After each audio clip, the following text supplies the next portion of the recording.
రాష్ట్రంలో వరుసగా మూడో రోజు ప్రైవేట్ కాలేజీల నిరవధిక బంద్ కొనసాగుతోంది. స్కాలర్షిప్స్, ఫీజు రీయింబర్స్మెంట్ బకాయిలు వెంటనే విడుదల చేయాలని డిమాండ్ చేస్తూ ఇంజనీరింగ్, ఫార్మసీ, డిగ్రీ, పీజీ కళాశాలలు, MBA, MCA, BEd, DEd, nursing, law, polytechnic, paramedical కాలేజీలను మేనేజ్మెంట్స్ మూసివేశాయి. జేఎన్టీయూ పరిధిలో first year B pharmacy second semester ఎగ్జామ్ను కాలేజీలు బాయ్కాట్ చేశాయి.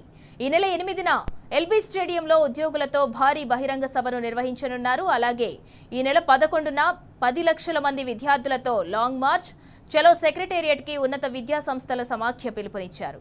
10,000 కోట్ల ఫీజు రీయింబర్స్మెంట్ బకాయిలలో 5,000 కోట్లను వెంటనే విడుదల చేయాలని డిమాండ్ చేశారు.